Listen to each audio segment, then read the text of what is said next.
ಬೀದಿ ಬದಿ ವ್ಯಾಪಾರಿಗಳ ಚಿತ್ತ ಗ್ಯಾರಂಟಿ ಅಂತ ಹೋಗ್ತಾ ಇದೆ ಅಂತೆ. ಹಿಂದುಳಿದ ವರ್ಗದವರ ಒಲವು ಅನ್ನಭಾಗ್ಯದತ್ತ, ಶಾಲಾ ಕಾಲೇಜು ವಿದ್ಯಾರ್ಥಿನಿಯರ ಒಲವು ಶಕ್ತಿ ಯೋಜನೆಯತ್ತ ಹೋಗ್ತಾ ಇದೆ. ತಲಾ ಆದಾಯ ಕಡಿಮೆ ಇರುವವರು ಗೃಹ ಜ್ಯೋತಿಯ ಕಡೆ ಗಮನವನ್ನು ವಹಿಸ್ತಾ ಇದ್ದಾರೆ. ಮಹಿಳೆಯರ ಆರ್ಥಿಕ ಬಲ ಬದ್ಧತೆಗೆ ಗೃಹಲಕ್ಷ್ಮಿ ಯೋಜನೆ ಪಕ್ಕಾ ಅದು ಸಪೋರ್ಟ್ ಮಾಡ್ತಾ ಇದೆ. ಇದರಲ್ಲಿ ಎರಡು ಮಾತಿಲ್ಲ. ಬೀದಿ ಬದಿ ವ್ಯಾಪಾರಿಗಳ ಚಿತ್ತ ಗ್ಯಾರಂಟಿಯತ್ತ ಹೋಗ್ತಾ ಇದೆ. ಗ್ಯಾರಂಟಿ ಇವತ್ತು ಗ್ಯಾರಂಟಿಯ ಮೇಲೆ ಜನರು ಸಂಪೂರ್ಣವಾಗಿ ಅವಲಂಬಿತರಾಗ್ತಾ ಇದ್ದಾರೆ ಅಂತ ಹೇಳಿದ್ರೆ ತಪ್ಪಲ್ಲ. ಗೃಹಲಕ್ಷ್ಮಿಯರು, ಮನೆಯ ಒಡತಿಯರು ಆ 2,000 ರೂಪಾಯಿಗಳನ್ನ ಕೂಡಿಟ್ಟುಕೊಂಡು ಮೊನ್ನೆಯ ದಿನ ನಿಮ್ಮ ಆರ್ಮ್ಯಾಕ್ಸ್ ಕನ್ನಡದಲ್ಲಿ ನಾವೊಂದು ನ್ಯೂಸ್ ಅನ್ನ ಬಿತ್ತರಿಸಿದ್ವಿ. ತಮ್ಮ ಊರಿನ ಒಂದು ದೇವಸ್ಥಾನ ಉದ್ಧಾರಕ್ಕೆ ಬರ್ತಾರೆ. ನೀವು ಓದಿರ್ತೀರಿ. ದೇವಸ್ಥಾನದ ಅಭಿವೃದ್ಧಿಗೆ ಬಂದಾಗ ಇವರಿಗೆ ಬಜೆಟ್ ಕಡಿಮೆ ಆಗಿ ದೇವಸ್ಥಾನ ಅರ್ಧಕ್ಕೆ ನಿಲ್ಲುತ್ತೆ. ಆ ಊರಿನ ಮಹಿಳೆಯರು ಬಂದು ಹೇಳ್ತಾರೆ, ನಾವೆಲ್ಲರೂ ಕೂಡ ನಮ್ಮ ತಿಂಗಳ ಗೃಹಲಕ್ಷ್ಮಿ ಯೋಜನೆ 2,000 ರೂಪಾಯಿ ಏನಿದೆ ಅದನ್ನ ನಾವು ದೇವಸ್ಥಾನ ಕೊಡ್ತೀವಿ, ದೇವಸ್ಥಾನ ಕಟ್ಟಿ ಅಂತ ಹೇಳಿ. ಈಗ ದೇವಸ್ಥಾನವನ್ನ ಮಹಿಳೆಯರ ಗೃಹಲಕ್ಷ್ಮಿ ಹಣದಲ್ಲಿ ಕಟ್ಟಲಾಗ್ತಾ ಇದೆ. ಸೊ ಇಂತಹ ವಿಚಾರಗಳು ರಾಜ್ಯವ್ಯಾಪಿ ಎಲ್ಲ ಕಡೆಗಳಲ್ಲೂ ಕೂಡ ನಡೀತಾ ಇದೆ. ಹಾಗಾಗಿ ಏನಂದ್ರೆ ಕಾರ್ತಿಕ್, ಈಗ ಪ್ರಜೆಗಳಾದ ನಾವು ಆಸ್ ಅ ಸಿಟಿಜನ್ಸ್ ನಮಗೆ ಹಕ್ಕು ಎಷ್ಟಿರುತ್ತೋ ಕರ್ತವ್ಯ ಕೂಡ ಅಷ್ಟೇ ಇರುತ್ತೆ. ಅಂದ್ರೆ ಇವಾಗ ಗ್ಯಾರಂಟಿ ಯೋಜನೆಯನ್ನ ಸರ್ಕಾರ ಕೊಟ್ಟಿದೆ, ಅದನ್ನ ನಾವು ಕ್ವಶನ್ ಮಾಡ್ಬೋದು. ಬಟ್ ಒಬ್ರು ಮಹಿಳೆಯರು ನನ್ನ ಜೊತೆ ಮಾತಾಡ್ತಾ ಇದ್ರು.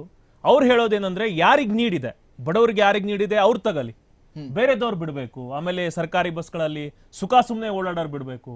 ಯಾರಿಗೆ ಆ ಯೋಜನೆ ಏನ್ ಬೇಕೋ, ಯಾರಿಗ್ ನೀಡಿದೆಯೋ ಅವ್ರು ಮಾತ್ರ ತಗೋಬೇಕು. ಆಮೇಲೆ BPL ಕಾರ್ಡ್ ಆಗಿರ್ಬೋದು, ಅನ್ನಭಾಗ್ಯ ಯೋಜನೆ ಇದೆ, ಅದರಲ್ಲಿ ಎಷ್ಟೋ ಉಳ್ಳವರೇ ತಗೋತಿದ್ದಾರೆ. ಇನ್ನೊಬ್ರು ಕಾಲರ್ ಇದ್ದಾರೆ, ಅವ್ರ ಹತ್ರ ಈ ಪ್ರಶ್ನೆಯನ್ನು ಕೇಳೋಣ.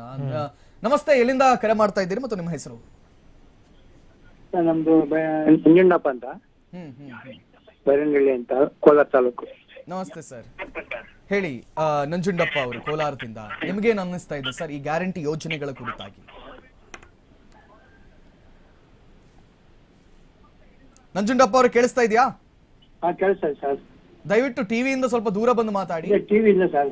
ಓಕೆ, ಹೇಳಿ, ನಿಮ್ಗೇನ್ ಅನ್ನಿಸ್ತಾ ಇದೆ ಈ ವಿಚಾರದ ಕುರಿತಾಗಿ? ಈ ಗೃಹಲಕ್ಷ್ಮಿ ಕೊಡ್ತಾರಲ್ಲ, ಇದು ಕರೆಂಟ್ ಇದು ಯೂನಿಟ್ ಫ್ರೀ ಅಂತ ಸರ್. 2 ರೂಪಾಯಿ 3 ರೂಪಾಯಿ ಮಾಡ್ಬಿಟ್ರೆ ಆರಾಮಾಗಿ ಕಟ್ಕೊಂಡಿರ್ತಾರೆ. ಫ್ರೀ ಅಂತ ಕೊಟ್ಬಿಟ್ಟು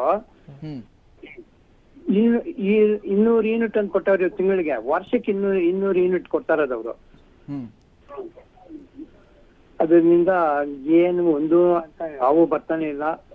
ಗೃಹಲಕ್ಷ್ಮಿ ಅಂತ 2,000 ಬರ್ತದ, 6 ತಿಂಗಳಿಗೊಂದ್ಸರಿ, 3 ತಿಂಗಳಿಗೊಂದ್ಸರಿ ಬರ್ತದೆ. ಹಿಂದ್ಗಡೆ ಇರೋದೆಲ್ಲ ಮಾಫಿ ಆಗ್ತದೆ. ಯಾಕಂದ್ರೆ ಕಳೆದ ಡಿಸೆಂಬರ್ ಮತ್ತು ಜನವರಿ ಇನ್ನೂ ಕೂಡ ಬರ್ಲಿಲ್ಲ ಗೃಹಲಕ್ಷ್ಮಿ ಯೋಜನೆ. ಕೆಲವರು ಜನವರಿ ಹಾಕಿದ್ರೆ ಫೆಬ್ರವರಿದು, ಜನವರಿ ಹಾಕಿದ್ರೆ ಡಿಸೆಂಬರ್ ನವೆಂಬರ್ 2 ಹಾಕಿರಲ್ಲ. ಅಲ್ಲಿಂದ ಮುಂದಕ್ಕೆ ಬರ್ತದೆ. ವರ್ಷಕ್ಕೆ 5-6 ಹಾಕ್ತಾರೆ, ಇನ್ನೊಂದು 5-6 ನಿಲ್ಸಾಕ್ತಾರೆ. ಸುಮ್ಮನೆ ಹೇಳ್ತಾರೆ ಇವರು. ಸುಮ್ಮನೆ ಹಾಕೋದ್ರಿಂದ ಏನಿಲ್ಲ, ಸುಮ್ಮನೆ ಇವರೇ ಕಿತ್ತಾಡಿ ಸಾಯ್ತಾ ಇದ್ದಾರೆ. ಇವರೇ ಕಿತ್ತಾಡಿ ಸಾಯ್ತಾ ಇದ್ದಾರೆ ಅಷ್ಟೇ ಸರ್. ಅವರು ನಿಮ್ಗೂ ನೋಡಿ ಸಾಕಾಗಿರ್ಬೇಕೇನೋ. ಆಗಸ್ಟ್ ಅಲ್ಲಿ ಶುರುವಾಯ್ತು ಕುರ್ಚಿ ಜಟಾಪಟಿ ಅಂತ ಹೇಳಿ.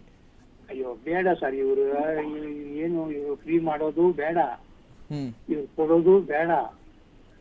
ಏನೋ ಸ್ಕೂಲ್ ಮಕ್ಕಳಿಗನ ಫ್ರೀ ಕೊಟ್ಬಿಟ್ಟಿದ್ರೆ ಸಾಕಾಗಿತ್ತು ಸರ್. ಸ್ಕೂಲ್ ಓಡಾಡೋದಕ್ಕೆ ಬಸ್ಸಲ್ಲಿ ಯಾರಿಗೂ ಬೇಕಾಗಿದೆ. ಥ್ಯಾಂಕ್ ಯು ನಂಜುಂಡಪ್ಪ ತಮ್ಮೆಲ್ಲ ಮಾತುಗಳಿಗಾಗಿ. ಇದು ಜನರ ಮಾತುಗಳು. ಫ್ರಸ್ಟ್ರೇಟ್ ಆಗ್ಬಿಟ್ಟಿದ್ದಾರೆ. ಏನಪ್ಪ ಇದು? ಓಕೆ, ನಿಮ್ಮ ಈ ಗ್ಯಾರಂಟಿ ಯೋಜನೆಗಳೇನಿದೆ ನೋಡಿ, ಓಕೆ ಒಳ್ಳೇದೆ. ಆದ್ರೆ ಈ ಗ್ಯಾರಂಟಿ ಯೋಜನೆಯನ್ನು ತಕೊಂಡು ಮನೆಯಿಂದ ಹೊರಗಡೆ ಬಂದ್ರೆ ರಸ್ತೆ ಪೂರ್ತಿ ಗುಂಡಿ ಬಿದ್ದಿರುತ್ತೆ. ಕರೆಕ್ಟ್ ಆಗಿ ಸ್ಟ್ರೀಟ್ ಲೈಟ್ಗಳು ವರ್ಕ್ ಆಗ್ತಾ ಇರಲ್ಲ. ಪ್ರತಿ ಗ್ರಾಮಗಳಲ್ಲಿಯೂ ಕೂಡ ಇದೇ ಸಮಸ್ಯೆಗಳು. ಪ್ರತಿ ಗ್ರಾಮಗಳಲ್ಲಿ ರೀಸನ್ ಏನು? ಅನುದಾನ ಕೊಡೋಕೆ ಸರ್ಕಾರದ ಹತ್ರ ದುಡ್ಡಿಲ್ಲ. ಗ್ರಾಮ ಪಂಚಾಯಿತಿಗಳಿಗೆ ಏನು ಅನುದಾನಗಳು ಹೋಗ್ಬೇಕು? 7.4 ಕೋಟಿ ರೂಪಾಯಿಗಳ ಅನುದಾನ ಪ್ರತಿ ಗ್ರಾಮ ಪಂಚಾಯತ್ಗೆ ಏನು ಹೋಗ್ಬೇಕು, ಅದು ಹೋಗ್ತಾ ಇಲ್ಲ. ಅಭಿವೃದ್ಧಿಗಳಿಗೆ ದುಡ್ಡು ಸಾಕಾಗ್ತಾ ಇಲ್ಲ. ಕಾಂಗ್ರೆಸ್ನ MLAಗಳೇ ಬಂದು ಹೇಳ್ತಾರೆ, ನಮಗೆ ಸರಿಯಾಗಿ ಅಭಿವೃದ್ಧಿಗೆ ಹಣ ಸಿಗ್ತಾ ಇಲ್ಲ, ನಮ್ಮ ಕ್ಷೇತ್ರಗಳನ್ನು ನಮ್ಮ ಹತ್ರ ಡೆವಲಪ್ ಮಾಡಕ್ ಆಗ್ತಾ ಇಲ್ಲ ಅಂತ ಹೇಳಿ ಸುರ್ಜೇವಾಲರ ಜೊತೆಯಲ್ಲಿ ಅಳಲನ್ನ ತೋಡ್ಕೊಳ್ತಾರೆ. ಸೊ ಇಷ್ಟೆಲ್ಲ ಆಗ್ತಾ ಇದೆಯಲ್ಲ, ಜನರು ಒಂದು ರೀತಿ ಫ್ರಸ್ಟ್ರೇಟ್ ಆಗಿಬಿಟ್ಟಿದ್ದಾರೆ. ಇನ್ನು ಹಾಸನದಿಂದ ರಂಗಸ್ವಾಮಿ ಅಂತ ಹೇಳಿ ನಮ್ಮ ಜೊತೆ ದೂರವಾಣಿ ಸಂಪರ್ಕದಲ್ಲಿ ಬಂದಿದ್ದಾರೆ. ನಮಸ್ತೆ ರಂಗಸ್ವಾಮಿ ಅವರು, ಕೇಳಿಸ್ತಾ ಇದೆಯಾ? ಸರ್ ನಮಸ್ತೆ. ನಮಸ್ತೆ, ಹೇಳಿ ಸರ್.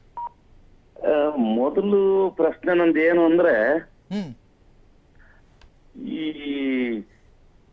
ಈ ಬಸ್ಸಿಂದು ಉಚಿತ ಪ್ರಯಾಣನ ಹ್ಮ್ ಲೇಡೀಸ್ಗೆ ಯಾಕೆ ಮಾಡಿದ್ರು ಅನ್ನೋದು ಫಸ್ಟ್ ಆ ಉದ್ದೇಶ ತಿಳಿಸ್ಬೇಕು ಮುಖ್ಯಮಂತ್ರಿಗಳು. ಅದ್ರ ಹೆಸರೇ ಇದೆಯಲ್ಲ ಸರ್, ಶಕ್ತಿ ಅಂತ ಹೇಳಿ. ಶಕ್ತಿ ಅಂದ್ರೆ ಮಹಿಳೆ, ಶಕ್ತಿ ಹುಡುಗಿಯರಿಗೆ ಮಾತ್ರ ಅಂತ. ಯಾಕೆ ಗಂಡಸ್ರಿ ಅವರು ಓಟ್ ಹಾಕಿದ್ರಲ್ಲ ಜೆಂಟ್ಸ್, ಒಂದ್ ಪಾಯಿಂಟ್. ಎರಡನೇದಾಗಿ ಉಳ್ಳವರು ಕೊಡಿ ಅಂತ ಹೇಳ್ತಾರೆ. ಈಗ ರಾಜಕೀಯದಲ್ಲಿ ಇರೋಂಥವ್ರು ಮಿನಿಸ್ಟರ್ ಇರ್ಬೋದು, MLA ಗಳು ಇರ್ಬೋದು, ಪ್ರತಿಯೊಬ್ರು ಉಳ್ಳವರೇ ಅಲ್ವಾ ಸರ್? ಅವರೇ ಗೌರ್ಮೆಂಟ್ ಕೊಟ್ಟಿರ್ಲಿ ಫಸ್ಟ್ ದುಡ್ಡನ್ನ, ಹ್ಮ್ ಅಲ್ವಾ ಸರ್? ಒಂದು. ಎರಡನೇದಾಗಿ ಈ ಲೇಡೀಸಿಗೆ 2,000 ಅಂತ ಹೇಳಿ ಕೊಟ್ಬಿಟ್ಟು ಆಸೆ ಮಾಡಿ ಜೆಂಟ್ಸ್ ಗಳಿಂದ ಚಾರ್ಜ್ ಇರ್ಬೋದು, ಮತ್ತೊಂದು ಮುಗಿದೊಂದು ಪ್ರತಿಯೊಂದು ಜಾಸ್ತಿ ಮಾಡಿ ಹಾಳು ಮಾಡ್ತಾ ಇದ್ರೆ ನಮಗೆ ಇದು ಇಂಟ್ರೆಸ್ಟ್ ಇಲ್ಲ ಸರ್. ನಿಮ್ದು ಇದು ಏನು ಗ್ಯಾರಂಟಿ ಯೋಜನೆ. Hmm hmm hmm okay sir, thank you. Yes, thank you Rangaswamy ಅವರೇ. ಅವ್ರು ಮಾತಾಡ್ತಾ ಹೇಳಿದ್ರು, ಇದು ಯಾಕೆ ಖಾಲಿ ಮಹಿಳೆಯರಿಗೆ ಮಾತ್ರ? ಹಂಗಾರೆ ಗಂಡು ಮಕ್ಳು ನಾವು ಓಟ್ ಹಾಕ್ಲಿಲ್ವಾ? ನಾವು ಎಲೆಕ್ಷನ್ಗೆ ದುಡಿಲಿಲ್ವಾ? ನಮ್ಗೆಲ್ಲ ಯಾಕೆ ಬೆಲೆ ಇಲ್ಲ? ಇದು ಹೆಂಗಾಗ್ಬಿಟ್ಟಿದೆ ಗೊತ್ತಾ? ನೀವು ಇಂಡಿಯಾವನ್ನು ಒಂದು ಕನ್ಸಿಡರ್ ಮಾಡಿಬಿಡಿ. ಮಹಿಳೆಯರು, ಮಕ್ಕಳು ಮತ್ತು ವೃದ್ಧರು, ಈ 3 ಜನರಿಗೆ ಮಾತ್ರ. ಭಾರತದ ಕಾನೂನು ಅದನ್ನೇ ಹೇಳುತ್ತೆ, ಭಾರತದ ಸರ್ಕಾರಗಳು ಕೂಡ ಅದನ್ನೇ ಹೇಳುತ್ತೆ. ಇಲ್ಲಿ ಪುರುಷ ಅನ್ನುವ ಒಂದು ವರ್ಗ ಇದೆಯಲ್ಲ, ನೀನು ದುಡಿ, ಹೆಂಡತಿ ಮಕ್ಕಳನ್ನ ಸಾಕಷ್ಟೇ. ಮತ್ತೆ ಈ ಪುರುಷ ವರ್ಗವನ್ನ ಯಾರು ಕೇಳಕ್ ಬರಲ್ಲ. ಇಲ್ಲಿ ಒಂದು ಸೊಗಸಾಗಿ ಒಂದು ಉದಾಹರಣೆ ಕೊಟ್ಬಿಡ್ತೀನಿ ಮಲ್ಲಿಕಾರ್ಜುನ್. ಏನಂತ ಹೇಳಿದ್ರೆ, ಅಪ್ಪಿ ತಪ್ಪಿ ನೀವು ಒಂದು ಹುಡುಗಿ ಬಾತ್ರೂಮ್ ಅಲ್ಲಿ ಇರೋದನ್ನ ನೀವು ನೋಡ್ಬಿಟ್ರಿ, ಅಥವಾ ನಾನ್ ನೋಡಿದೆ ಅಂತ ಎಣಿಸ್ಕೊಳ್ಳಿ. ಅಪ್ಪಿ ತಪ್ಪಿ ಏನೋ ಒಂದು ಮಿಸ್ಟೇಕ್ ಆಗಿ ನೋಡ್ಬಿಟ್ರಿ. ಆ ಹುಡುಗಿ ಹೋಗಿ FIR ಕಂಪ್ಲೇಂಟ್ ಮಾಡಿದ್ರೆ ಕೂಡಲೇ FIR ಆಗುತ್ತೆ, ನಿಮ್ಮ ಅರೆಸ್ಟ್ ಆಗುತ್ತೆ, ಪೋಕ್ಸೋ ನಿಮ್ಮ ಮೇಲೆ ಬೀಳುತ್ತೆ, ಅಥವಾ ಬೇರೆ ಬೇರೆ ಯಾವ್ದಾದ್ರು ಕಾನೂನುಗಳು ಬೀಳುತ್ತೆ, ನಿಮ್ಮನ್ನ ಅರೆಸ್ಟ್ ಮಾಡಿ ಬೆಂಡತ್ಲಾಗುತ್ತೆ. ಅದೇ ಈಗ ನನ್ನನ್ನ ಒಂದು ಹುಡುಗಿ ನೋಡಿದ್ಲು, ನಾನು ಹೋಗಿ ಪೊಲೀಸ್ ಸ್ಟೇಷನ್ ಅಲ್ಲಿ, ಸರ್ ಆ ಹುಡುಗಿ ನನ್ನ ಸ್ನಾನ ಮಾಡುವಾಗ ನೋಡಿದ್ಲು ಸರ್, ಕಂಪ್ಲೇಂಟ್ ತಗೊಳ್ಳಂತ ಹೇಳಿದ್ರೆ, ಯಾವನ ನೀನು ಹೋಗೋ ಅಂತ ಕರೀತಾರೆ. ಅಂದ್ರೆ ಆ ಪರಿಸ್ಥಿತಿ ನಿರ್ಮಾಣ ಆಗ್ಬಿಟ್ಟಿದೆ ಅಂತ ಹೇಳಿ.